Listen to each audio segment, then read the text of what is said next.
Welcome to Assembly Calendar. I'm Mike Friesen. With us for our program today, Assemblyman Will Barclay. Will Barclay represents the 124th Assembly District. In New York State, the 124th District includes parts of Oswego and Onondaga counties. We want to thank you folks throughout Central New York for joining us for our program today. Will Barclay, nice to see you. Mike, good to be here. I was thinking we could spend all 15 minutes that we have assigned to us right now talking about the budget talks and how those are going. The budget's due to be in place by the end of March. March 31st is the end of the fiscal year. Talks right now suggest that that deadline will be met. Might even be an early budget this year. We'll talk about that. We'll get Will Barclay's opinion on that. But there's something else going on here that's highly significant, although I think kind of unknown to the general public and kind of misunderstood. It's called redistricting or reapportionment. Something that only happens in Albany every 10 years. Maybe that's part of the mystery. It's based on census results and the redrawing of all the representatives' lines, the assembly lines, the Senate lines, even the congressional lines, all need to be tweaked. I guess because of population shifts in the state. Let's talk about that. Well, that's right. I mean, it's not just, as you said, it's not just state lines. These are also affect congressional lines. And as you know, population goes up and down and throughout the country. Some states gain population, some states lose population.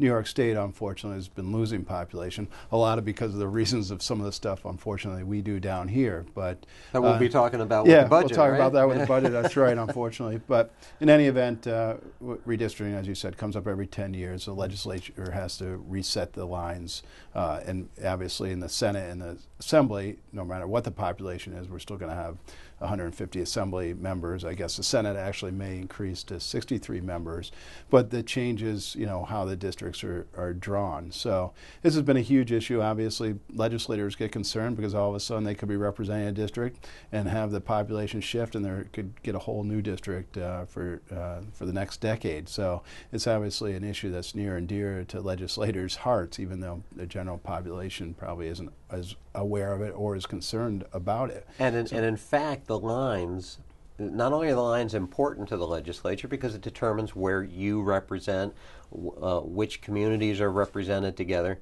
but the lines are also drawn by the legislature. Right, and that is a huge point of contention, unfortunately, and you've heard that term, gerrymandering, that came back from, I think, from the 19th century or 18th century from Massachusetts, and its fact is they're manipulated, these redrawing the lines, and it can be used for political advantage for one party or the other, depending on who's in control.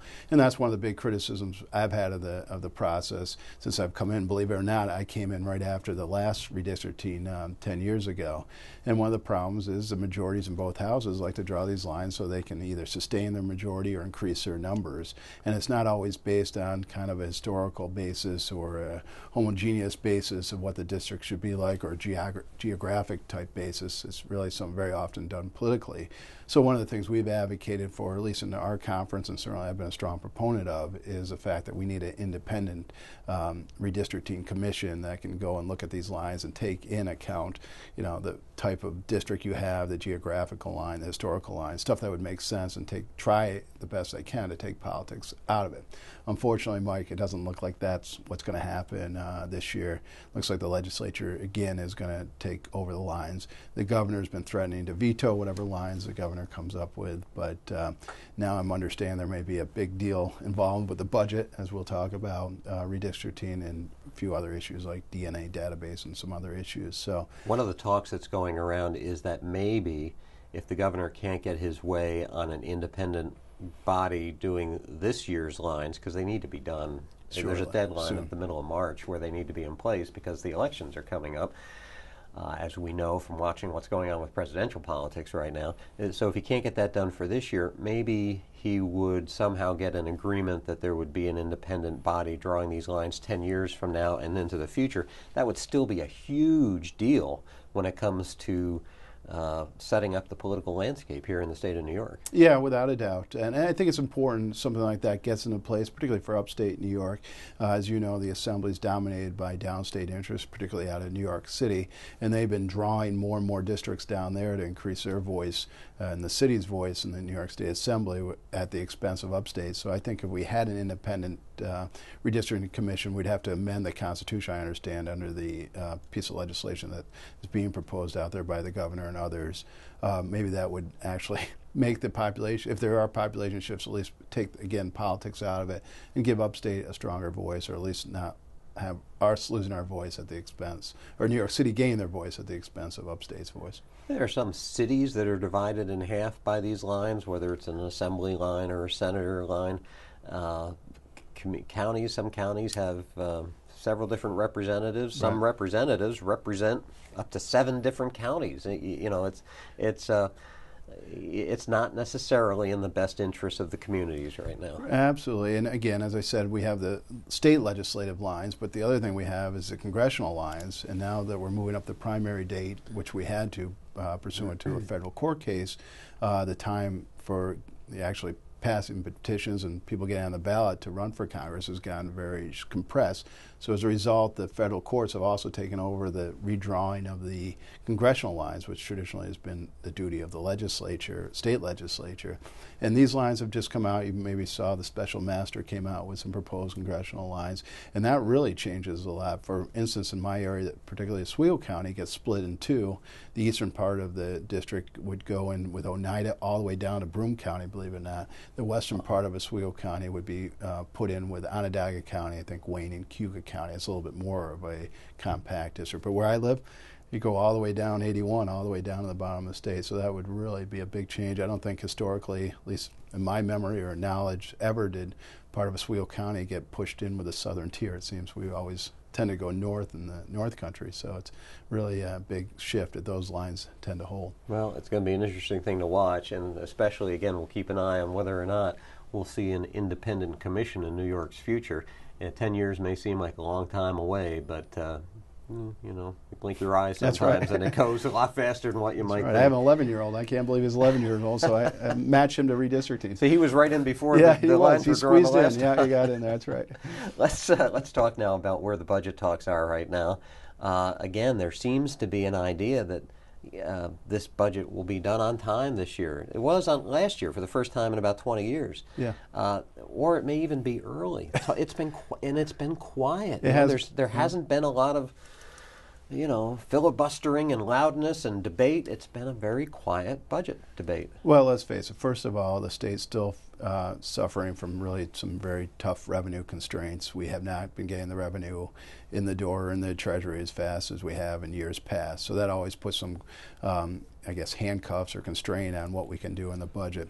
Secondly, as you recall, last fall, we took some steps to modify the tax code, which addressed a lot of the shortfall issues that we're going to have budgetarily this year. So some of the big steps that we might have taken care of about this time of year, in a couple of weeks, we took care of last fall that I think helps a lot. Now, I'm a little, now that I've been here a little bit, I get a little skeptical when I really don't believe it's going to be an early budget. I mean, I've been here long enough to know there's negotiations that go on, and very often we wait until the last minute just as a bargaining tool to try to get something done in the budget. So I'd be suspect to say it's going to be done early. Whether it can be on time, that's another matter. There is, and I'd say to the governor's credit, a bit of professionalism that's been brought back to Albany that was missing in previous governors, and as a result of that, I think there is a political will and maybe a bipartisanshipness, if that's such a word, out there that might allow an on-time budget. So that being said, but we still have some very big issues, and they always come down to a lot of the same things that come down in budget years: school aid and health care. And those continue to be the big issues. I know I'm hearing from a lot of my school districts, especially, which I represent a lot of low-wealth school districts, and having even flat funding or small increase in funding just isn't going to do it because of the expenses that they're suffering from right now. We talked about earlier gas prices, all these expenses keep going up for school districts.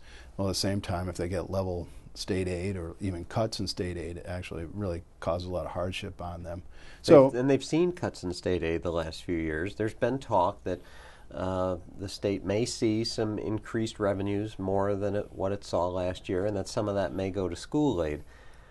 But there's concerns about inequities in the distribution, that not every school district will get the same percentage increase, if indeed there is even a percentage increase. Absolutely, Mike. So, for instance, I have a few school districts that are reliant 95% on state aid.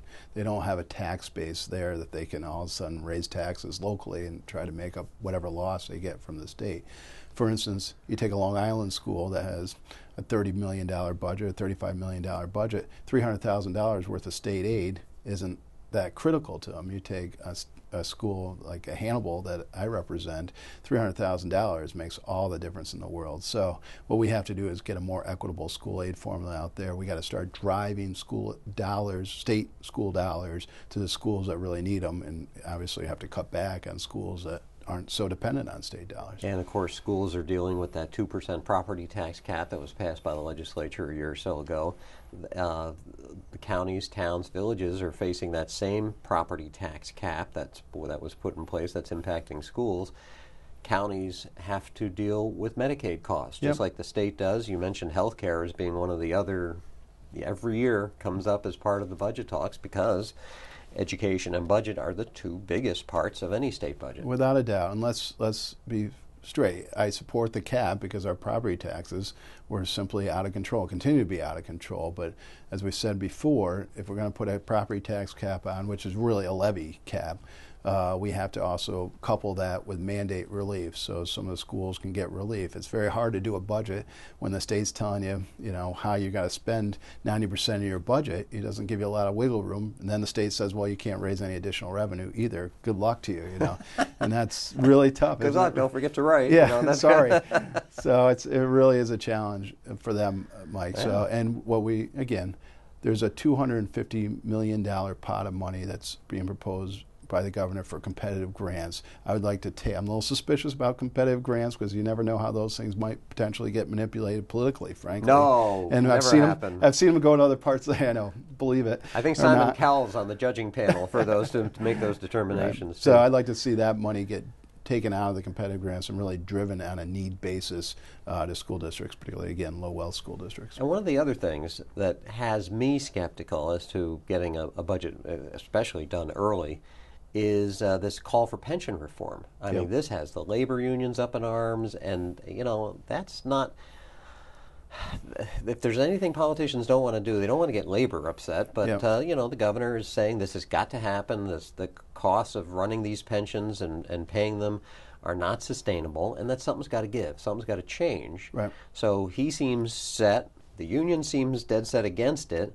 That doesn't make me very comfortable that a budget, that could be done easy easily. budget this year, no problem at all. Well, I would say it's not just the governor that are saying it needs pension reform. We're hearing from local government officials and ones that are on the front lines having to pay these huge pension bills, and the taxpayers. Again, property taxes continue to be high in New York State. One of the drivers of that is pension costs. So as you recall, last year we did do a new tier. We did reform a little bit of the pension system. The governor wants to take it one step further. I think there will be a new tier in pension. I don't think it will be what the governor is proposing right now. I think it will be a negotiated compromise on that, where you'll see some additional cost cutting on the defined benefit part of the pension plan. And I think the defined contribution part that the governor is proposing, like the traditional 401k plan, will probably be dropped in the end. Well, it'll be interesting to see. We'll see. I could be wrong. And that's the kind of negotiation that sometimes makes state budgets late. So that's you got it. Yeah. So we'll see. And in our next program, we'll know. We'll either be very close to a budget. Maybe there'll be one done if it's done early. Let's hope so. Or we'll be very close, and we'll get an update from you as to where talks are. Thanks. But Will Barclay, as always, thanks for joining us this time around, and we'll look forward to getting that update from you next time. And we want to thank you folks too for spending your time with us. We'll be here back again in just a couple weeks to let you folks know what's going on here at the state capitol with Assemblyman Will Barclay. We hope you folks will join us for that, our next edition of Assembly Calendar.